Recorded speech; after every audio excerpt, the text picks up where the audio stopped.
Let's go na tayo. Balik na, balik. Balik na tayo, let's go.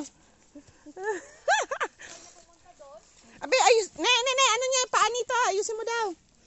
Oh, baka maano, masugat kay diri nakaano yung paa. Sintas.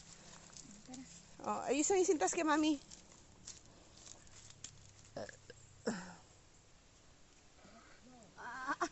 Subok kita ko. Ano. Let's go na. Halika na.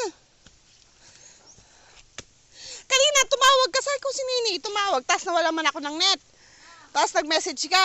Oh, sabi ko ay, ito. Hindi ako nakaano no, kaya nasa labas ako. Sige, paka hulat isda. Daan tayo ng urok. Anak, pakalapit lang din eh. Tapos ate, gusto maghukay dito ng tubig, mababaw lang.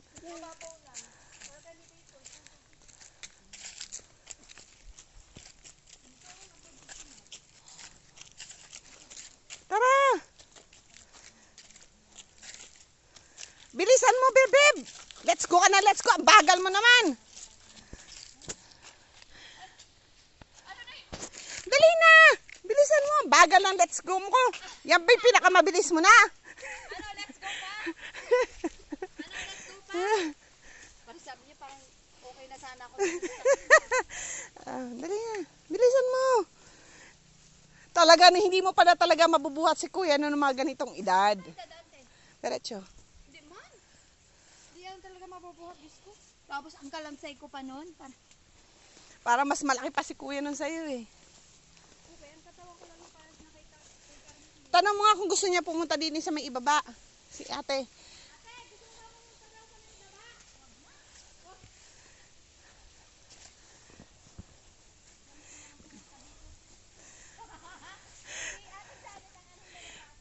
Iikot tayo.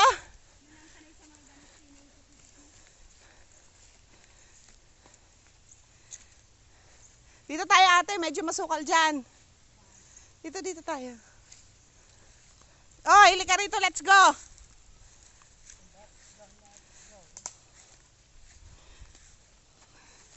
Ayan o, kaya may mga ano yung ate. Huwag ka na dyan. May mga tusok. Yan, tusok kayo ng mga baka sa baka namin. Hindi ka nagbebenta ng baka. Di ba mahal? Nagbebenta rin po, kaya lang maliliit pa. Naibenta na yung ibang malalaki. Ito, daming na-aariyan ito kasi 4 hektar ito. Oho.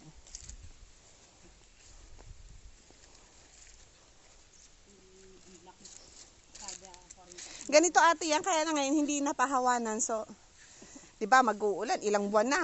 Halos 8 months na yata, 7 months kung hindi ito napahawanan. Eh, ganyan kalalaki na.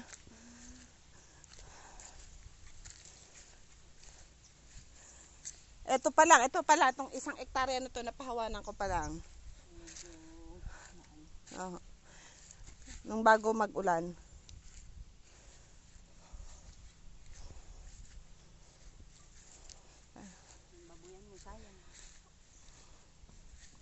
Meron naman baboy dyan yung nagano.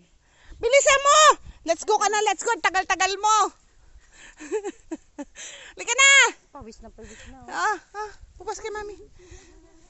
Ayan, tara. Lika na. Bahala ka, ayaw niya. Sige.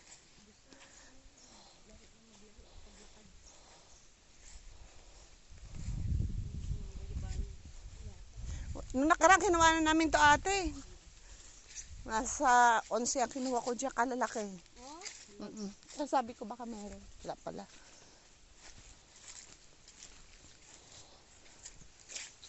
Ano, babe? Okay ka lang? Ano na? Meron po. May inahin dyan na 2. Tapos may fattening. So, nagbabantay yun ha? Sa kanya lang. Let's go. Gano ba naman yun? Babantay at nakikilagay. Eh, syempre, pabor sa akin yun natin. May tao. Yes. Saan ka pupunta? Ay! Basta ganito yan ate. Lahat yan patag. Alang ano dyan. Dito na yung picture.